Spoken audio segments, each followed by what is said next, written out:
こんにちは、アンナスです。今日は無印のシャツ、フレンチスリーブブラウスっていうチェックの柄のシャツに刺繍してみようと思います。それでは手元の方にどうぞ。はい、それでは、フレンチスリーブブラウスのこのチェック柄に刺繍していこうと思います。図案を写していくんですけど、今日は何の図案を使おうかなと思ったんですが、ちょうどアンナスの動物刺繍の増補版が5月の26日に出て、で、月末に出版イベントをやったんですね。で、このお花が出版イベントの時にいただいためっちゃ可愛いブルーベリーなんですけど、そんな感じ。花束の中に入ってたんで、これだけじゃなかったんですけど。で、この中の、増補版なんで結構何ページも追加したんですけど、せっかくなんで最近の追加分、過去作品は後ろ側に載っていて、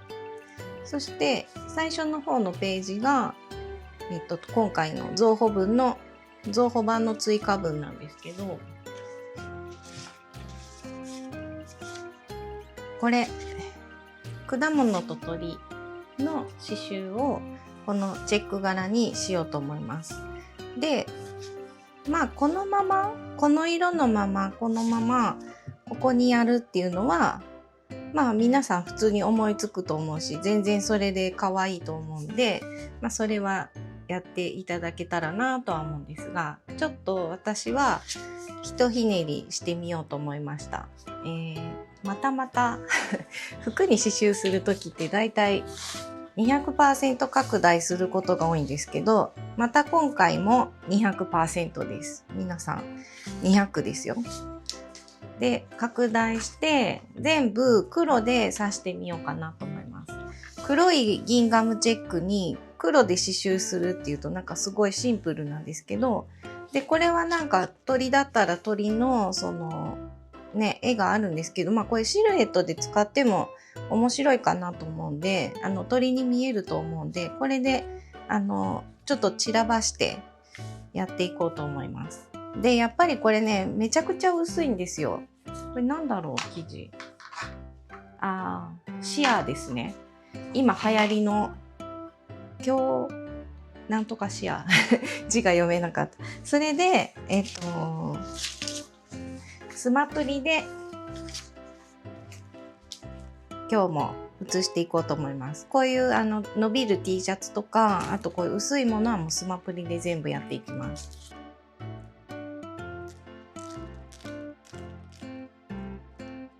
これ開けると中に今日新しいやつ持ってきました。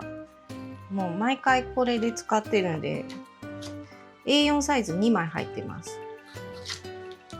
で、そのうちの1枚でザラザラの方に書いて、で、後ろに台紙があるんで、ツルツルの方は台紙なので、後でシール剥がすんですけど、で、ペンはステッドラーのピグメントライナー 0.05mm で写します。でももったいないんで、端っこからギリギリで使いたいんですけど、向きとかいろいろ調整して、で、もったいないからといってめちゃくちゃ端っこに写すと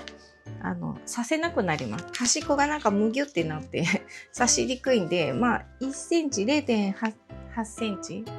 0.8 ミリ1センチ弱ぐらいは残しておくといいと思います。なのでこれぐらいかな。で、やっぱり線がちょっと太くなるんですよね。拡大すると。これも最近はパソコンで書いてるんで、1ポイントぐらい、だいたい 0.7 か1ポイントぐらいとかで書いてるんですが、もう今回はシルエットだけなぞってください。で、刺し順とかももう全然無視するので、本当にシルエットだけでいいです。で、線の外側を写します。そう、線が太くなってるんで。で、見えないですね。こうすると見えるかな。あんま見えないですね。これで写せたので、ハサミで、紙を切る用のハサミで外側1センチぐらいを残してカットします。で後でお水で溶かすのでこうやって残っているとこはちょっと切っとくといいです。多めにあるところはね。そして貼る時、位置を決めて、今日はなんか全体的に散らばせようと思うので、ちょっと場所とかどういう風に最終的に何をどの辺に刺したかはちょっと最後の方に一気に戻って見てもらうといいんですけど、鳥だからね、なんか上の方がいいですね。飛んでるしね。でこの貼り方、外し方、この結構シールが薄いっていうか、なんかこうベロって全部取るとぐちゃぐちゃってなるんで、なので少しだけ剥がしてください、端っこ。それでこんな感じでこうペラッとしておいて、向きこんなもんかな。ちょっとだけ貼ります。で結構なんかこうシワになってるから、シワは伸ばして、布のシワね、ここにギャザーが入ってるから平らなところで貼ってください。でちょっとよれたりしたら貼り直せるんで、あと向きとかもうちょいこっちだったかなとかあると思うんで、そういうのはちょっとこうそーっと剥がして貼り直してください。なんかそーっと剥がして貼り直すとちょっとほこりがついてるからか貼りやすくなります。ちょっとね、なんか硬くなる、硬くはならないか貼り直しやすくなります。ぐちゃぐちゃになりにくいですね。でこんな感じでもうね、全然見えないんですけど、こうやって光にかざしながら場所を探して刺していくみたいな感じになるかなと思います。っていうことで、他のも同じようにこうなんだろう、水玉みたいな感じでこう全体的に散らばそうかなと思っているので、それでちょっとやってみます。はい、では写せたので説明しようかなと思ったんですけど、わかんないですよね。で、なんかね、この服中心でこのそっか、ボタンがあるからか、ここになんか布が切り替わってるんで、あんまりこの上にかぶせて刺繍するとこの縫い目のところが結構刺しにくいんで、なんかできるだけちょっと避けてこのスマプリを貼ると、図案を設定するといいと思います。ちなみにザクロがあって、でこっちが飛んでる鳥、鳩ですね。で真ん中にイチゴがあって、上を向いてる鳥と、この脇の下の向かって右あたりがなんか木の実、なんか丸い楕円の実がいっぱいついてるやつ、なんかグミみたいなイメージで作ったんですけど、グミってお菓子のやつじゃなくて食べる、木の実の方のグミっていうのがあるんですよね。あんまりスーパーとかで売ってないんですけど、鳥がよく食べるやつです。鳥が食べそうな感じのものを今回はこの本でデザインしているので、はいって感じです。じゃあちょっと刺していきます。刺繍枠をはめて、まずは鳥からやっていこうと思います。すごい薄いですね。全然刺繍枠広げたんですけど、全然枠がスカスカなので、で今日はもう6本取りで刺していて、多分もう1本ぐらいは絶対使うと思ったんで、もう束で持ってきました。でいつもは使いやすい長さの65センチにカットして三つ編み状にセットしたものからちょっとずつ引っ張って使ってるんですけど、もう今日はいきなりこれでそのまま使います。束になってて8メートル入ってるんですけど、このピロッと出てるとこが絶対にどっかにあるはずなんで、これがこうぐるぐるぐるぐる糸を巻いて、で枷にして販売されてるんですけど、この巻いた後のこれが最後なんですね、多分。なのでこっから引っ張ると取りやすいです。であんまり長くすると、下手な人は糸が長いとか、なんか下手糸流しとか言いますよね。なのであんまり長くしないで、だいたい私は65センチぐらいなんですけど、チェーンステッチでやっていこうと思うんで、割とあっという間に終わってしまうから、でも1メートルはね、ちょっと長すぎると思うんで、1メートルいかないぐらいのサイズで、まあ適当に好きなサイズでいいです。で、ザクッと切って6本取りの針に入れて玉留めで始めます。端っこからやり始めるといいですね。この羽の一番とんがってるところからスタートします。で、チェーンステッチなんですけど、チェーンステッチで面を埋める場合は、まずこの外側の線を全部チェーンステッチでやっていきます。で、2周目、3周目、4周目ってぐるぐるぐるぐる。これだと形がいろいろなんですけど、まあ、丸で考えると1周目、2周目、3周目って感じでやっていきますね。で、チェーンステッチのやり方です。まず針を出します。で、ほぼ同じ穴に針を刺して、これ玉留めだと玉留めを結構必ず刺してしまうので、ちょっと玉留めを避けておいて、で、親指でこっちも支えて、右側に針を刺します。で、3ミリぐらい、ちょっと針の頭を出して、糸をかける。そして上に引っ張る。で、また押さえて、続きをやるときは輪の中に針を刺して、ちょっと頭を出して糸をかけて上に引っ張る。で、今日はチェーンステッチめちゃくちゃいっぱいやらなきゃいけないので、こうやってセッティングしておきます。親指で押さえておいて、こうぐるってしておいて、そうすると輪の中に刺して頭を出すだけでもう糸がかかってるので、これで大丈夫ですね。なんか工程が一つ減るので、もうこれでやっていってください。で、今日ね、生地が結構もうスケスケっていうか薄いので、あんまりこの引っ張りすぎると布がつります。だから6本じゃなくて、ちょっと3本取り、4本取りぐらいにしてもいいかもしれないんですけど、まあでも6本の方がいいかな。もこもこして可愛いんで。こう引っ張るときにグーっていっぱい引っ張ると布がつるので、ちょっとこう、ふわっといつもの8割ぐらいの力にしておいてもらって、そうすると輪があんまり縮まないんですけども、黒だから大丈夫です。そんなに気にならないと思うんで、もうふわふわっとやってってください。引っ張るとシワになるんですけど、まあでもこれここで割とギャザーも寄ってるし、まあ多少シワになってもそんなに目立たないかなとは思うんですが、一応気をつけといた方がいいと思います。これで肩のとこまで来たら、これ90度、ちょっと違うと思うんですけど、まあ、ほぼ90度ぐらいなので、一旦輪の外に針を刺して終わらせます。で、改めて輪の中から針を出して、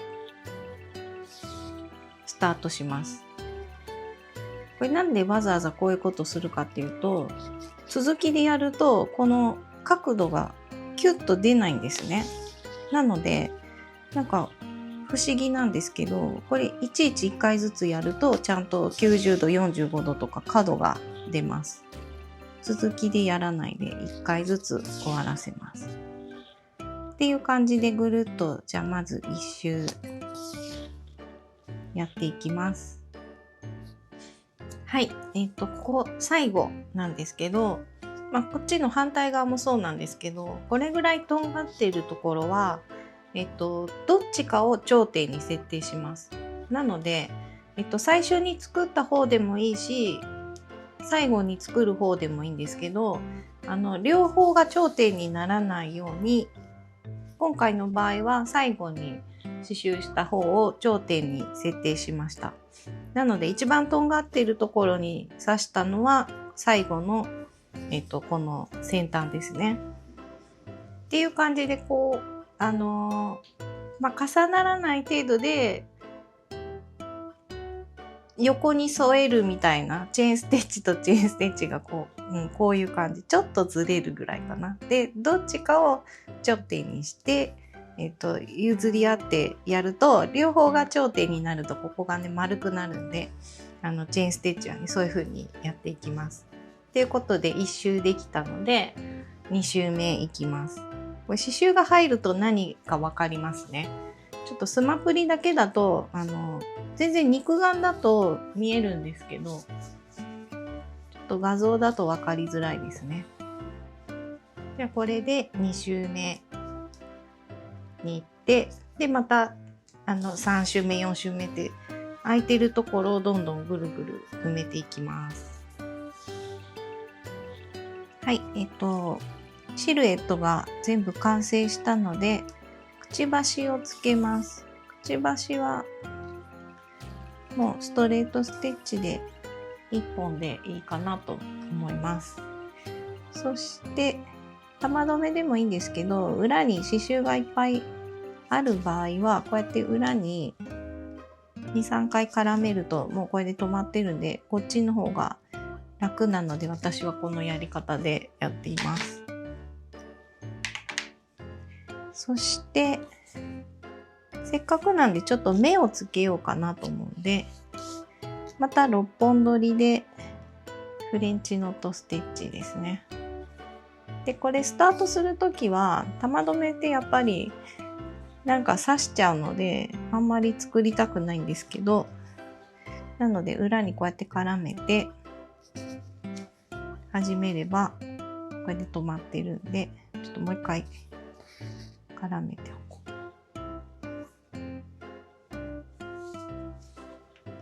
う。で大体の位置、この辺がいいかなっていう好きな位置を決めて空中で2回巻いてほぼ同じ穴に刺します。で同じ穴だと埋もれるので糸をちょっとまたいで刺すといいですね。そして引き絞ってから裏に針を出すとなんか1本だけビロンってなってる。どの糸かわかんないです。ちょっと後で調整します。こんな感じになります。で裏に絡めて終わらせます。ちょっと1本だけ出てる犯人を探します。っていう感じで、ではこんな感じのをどんどんやっていきます。はい、今ザクロの方の丸いやつをやってるんですけど、丸いチェーンステッチ一周いきますよね。で最後ここのどうするかっていう話なんですけど、一番最後であと一粒でおしまいっていうところになったら、一番最初に作った一粒を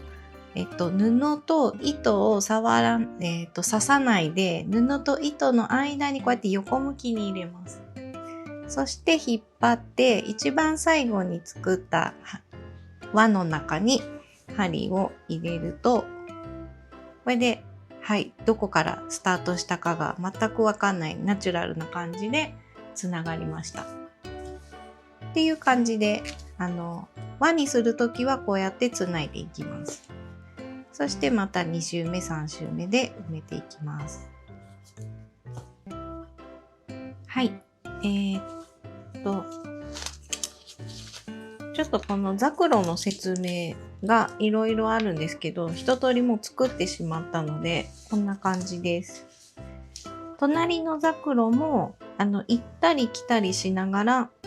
チェーンステッチで埋めました。もうシルエットが2つ独立してあるように見えるんで、なんか差し分けたりとか特にしてないです。そして、このザクロの先はストレートステッチでピッピッピって3本ずつ刺してます。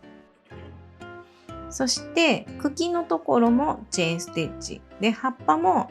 12って囲った後中1列入れたらいい感じに埋まったので、それで1列3列かやってます。なので今のところこんな感じ、いい感じですね。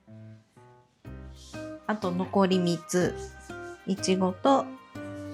鳥と、あとなんかわかんないグミをやっていきます。で、ちょっといちごの葉っぱだけ説明したいなと思います。いちごの葉っぱはここもチェーンステッチでやりたいんですけど、このなんか雲みたいなふわふわしたところ、ここをチェーンステッチで最初に表現するのが難しいので、周りはアウトラインステッチだから、スタートからもうアウトラインですね。アウトラインステッチは一目作って、でちょっと先に出して、最初に作ったステッチの真ん中あたりを糸を割らないで糸の下に刺します。ちょっと糸をギュッと押さえて糸の下に刺すといい感じです。で、また次の針で2個目をギュッと押して真ん中あたりに刺す。これを繰り返していきます。そしてこの雲っぽいモクモクしているところはステッチの幅をちょっと小さくすると作業しやすいです。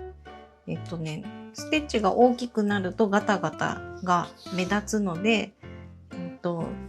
今やってる直線のところは多少なんか長くなっても OK なんですけど、ここからはちょっと細かくします。細かいステッチでちょっとずつちょっとずつ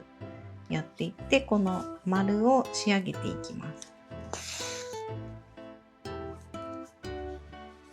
で、この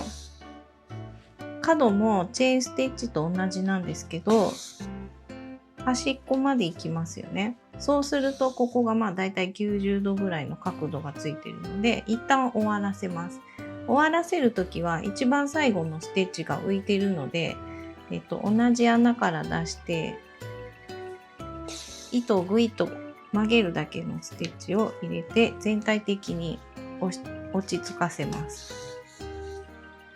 こんな感じで、これで一旦終わりにして、でまた次ちょっと先から出して、もうこのチェーンステッチと同じで最初に作ったこの頂点にも頂点を任せてしまうので、少し手前に刺します。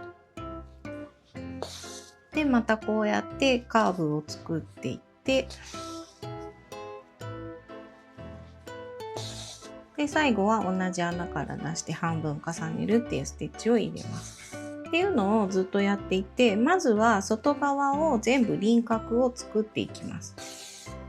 なので、チェーンステッチってあんまり小回りが効かないので、こういう細かい絵を表現したい場合は最初にアウトラインステッチで形をとっておいて、でその後2周目からチェーンステッチで埋めるとうまくいきます。なので、まずはすべてアウトラインステッチで埋めてください。そしてチェーンステッチで中を埋めます。で、後の埋め方は一緒です。茎もチェーンステッチだし、いちごなんかはもう簡単ですね。丸く刺してぐるぐる刺していけばいいので、っていう感じで、あと鳥も一緒ですね。はい、あとはひたすら刺すだけです。はい、それではできました。こんな感じです。で、まだスマプリが残ってるので、これを最後はお水で溶かすんですね。ちょっとパッケージとかを見てもらうといいんですけど、お水で溶かすんですが、結構ベタっと残ってしまうことがあるんで、こうやってちぎってます。ミシン目みたいな感じで点々点が入っているんで、それである程度もう中の方はいいです。中の方はもし万が一残ってても大丈夫なので、外側がね残るとなんかこう海苔がかかったみたいにこう硬い感じになるんで、それがあんまりなんか着ててあれかなと思ったんで、一応飛んでる鳥でしょ。でザクロがあってイチゴがあって振り返ってる鳥と、であとグミですね。まあ位置はねそこまで気にしなくていいと思います。っていうのもこれ切るとわかると思うんですけど、すごい薄くてペラッとしてて、まあ涼しくてすごい着やすそうでいいなと思うんですけど、なんか位置は大体の場所で大丈夫です。すごい広いので動くから着てて多分そんなに気にならないと思います。なんかこう模様が入ってるなみたいな、水玉みたいだなっていう感じで大丈夫だと思います。ぜひ皆さんも真似して作ってみてください。チェックの柄だと別に無印じゃなくても割とどこでも売ってると思うんで、まあなんか素材感とかちょっと変わってくると思うんですけど、まあぜひね真似して作っていただけたら嬉しいなと思います。以上です。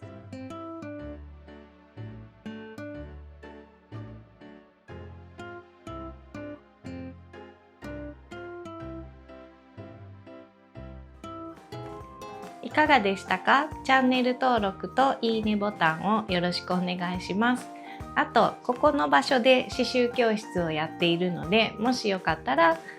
参加してみてください。木金土曜日やってます。土曜日は午前中なんですけど、ちょっとカレンダー見て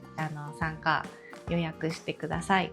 あとは会員制のサイトで毎月の刺繍っていうのをファンボックスっていうところでやってるんですけど、それは毎月新しい図案が一つずつ私が作るっていうのと、あと限定のライブと、あと私の作品を抽選してプレゼントする抽選会もやってます。で過去の作品とか図案とかあと動画とかは、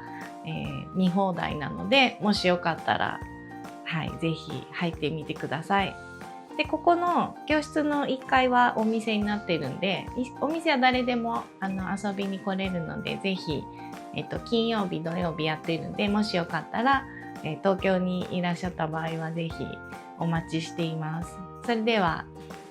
よろしくお願いします。さよなら。